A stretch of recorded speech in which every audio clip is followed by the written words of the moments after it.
ito ay, ang tunay na iglesia, dapat, ang unang nilang tinuturo, syempre, ano to? Nakakalam yan. Syempre, alam niyo yan. What is that? The Ten Commandments. So, hindi bilang gawa para maligtas, kundi ano? Resulta ng pagmamahal sa ating Panginoon. So, kasi, sabi sa John 14 verse 15, if you have Bible on your side, if you love me, keep my commandments. So, alamin natin kung mahal nila ang Panginoon. Kasi kung mahal nila ang Panginoon, ikikip nila ang commandments. At kung hindi nila tinuturo ang Ten Commandments, eh magtaka na tayo. Baka hindi ayan ang ating religion, no? Ang iglesia na matatag sa katotohanan ay una, hindi binabago ang utos. Pangalawa, hindi nagdadagdag. At pangatlo, hindi nagbabawas. So, lalo na sa ika-4 na utos, no? Madalas ay hindi nabibigyan ito ng pansin sa maraming lugar. Ano ito? Yung ika-4 na utos ng Panginoon, yung pagkasada niya ng Ten Commandments.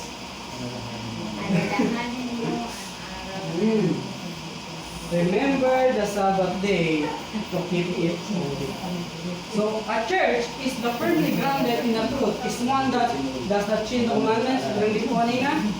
At higit sa lahat, sabi niyan, remember the Sabbath day to keep it holy. So, kung hindi natin alam ang Sabbath, may chat GPT sa cellphone, no? Search natin. Kasi, minamadali na natin. May explain ko yung Sabbath, natatagalan tayo. So, ito ang utos na nagsasabi na sino ang manlilikha, ano ang kanyang kapangyarihan, at ano pa, ano ang tanda ng tunay na pagsamba. So kung may iglesia na pinipili ang maging tapat kahit ito ay popular, iyon ay tanda ng ano? Paninindigan. So sila ay naninindigan. Pangalawa, ano ang pangalawang tatak ng Panginoon sa true church, sa tunay na iglesia? Ano ang pangalawang tatak? Dapat, ano yan? Alam niyo yan? Seventh-day Adventist ay alam yan. Ewan, alam niyo sa ating mga bisita, no? Mga Seventh-day Adventist, naturally alam nila yan. Because the main doctrine is the three angels message. So, kung ito po ay hindi ninyo natitake sa inyong mga religion, ask your elders sa inyong church. Tanong nyo, kindly ask your elders na, Pastor ba daw siya? Ano? Ha? Ano ang tawag? Kapatid. Yeah, sabihin nyo. Hindi, I mean yung nagtuturo sa inyo. Ano tawag sa nagtuturo sa inyo? Ministro. Sabihin nyo, Ministro, ano po yung three angels message? So, probably ituturo nila yan. But kung hindi kayo nalawan, balik kayo dito. pag tinanong nyo ito, tas tinuro sa inyo, tas hindi kayo nanilawan, di nyo naintindihan, balik kayo rito. Papaintindi namin.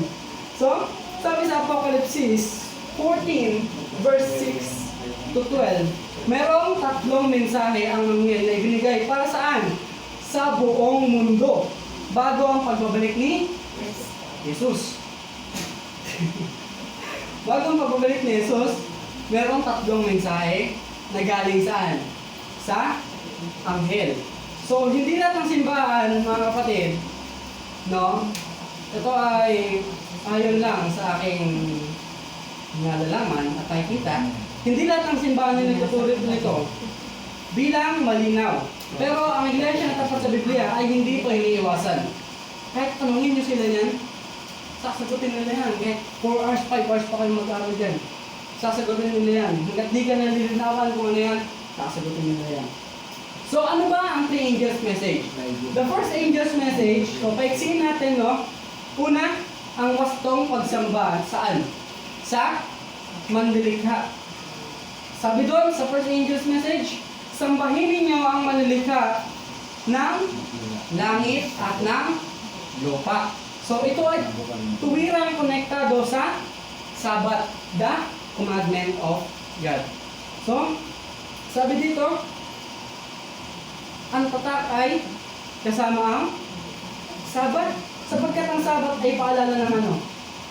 Ano ang pinapaalala ng Sabat? Kung alam nyo, Genesis 2, verse 2 and 3. Pagkatapos likhain ng Diyos ang buong langit at ang buong lupa sa loob ng 6 na araw, anong ginawa niya sa ikapito? Mahina. Nagpahinga. And anong ginawa niya? Pagkatapos niya magpahinga, anong ginawa niya? And He blessed the seventh day and sanctify it. So, ito ay pag-alala sa atin ng pagdilikha. So, the Sabbath day is holy and sacred. What is the second angel's message? Ano ang pangalawa? Ang pangalawa po ay ang pagbagsak ng Babylonia.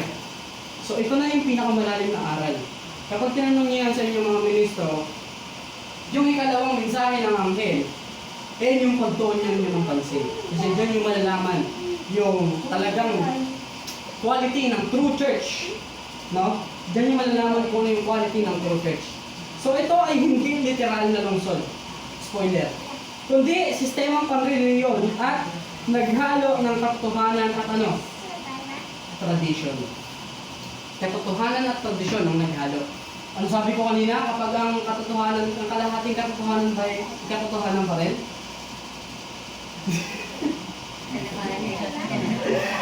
Ang kalahating katotohanan ba ay katotohanan pa rin? Kalahati. Sabi na nga niyo ulit, katotohanan pa rin daw. So, bigit tayo, tatanungin bigit.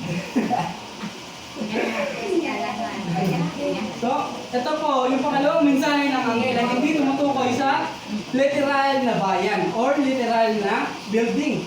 Ito po ay sistemang panreligion. No?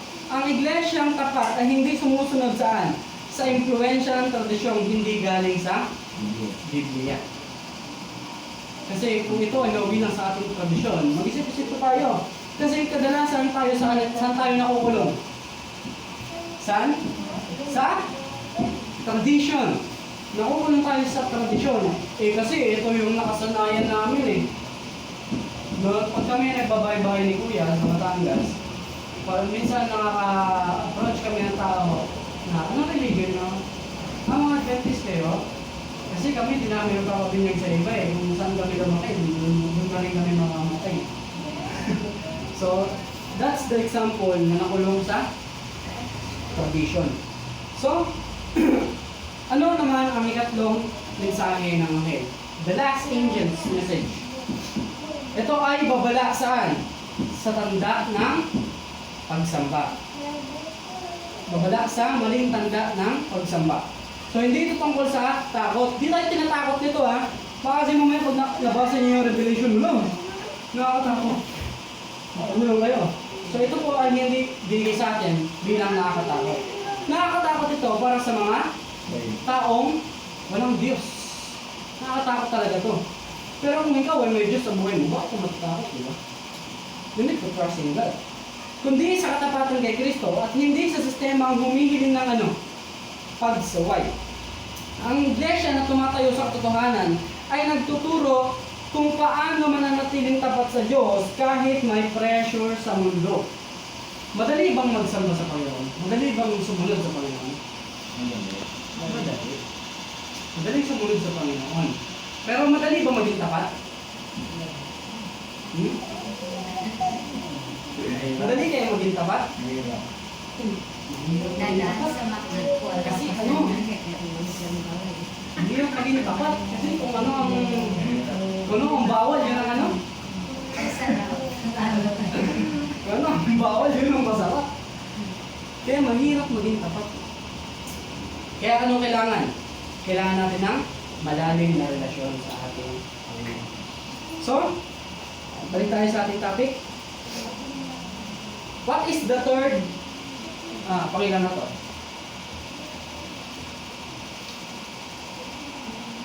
Okay. Ano ang sunod na quality ng isang church? Ano dapat ang tinuturo ng isa pang church? What is that? Sino ang alam yan? Sanctuary. Sanctuary. Ano nagaganap sa sanctuary? Yan. Noong panahon dati, no, short trivia about that. Nung panahon dati, kapag ikaw ay nagkasala, halimbawa ako, nagnakaw ako. Nagnakaw ako. Bibili ako ngayon ng tupa. Bibili ako ng tupa. Ang gagawin mo sa tupa, pupunta ako dito ngayon. Yan, sanctuary. Tapos may mga pare dyan na nag-guide. Ito yan. Yan. Ay yung mga pare na yan.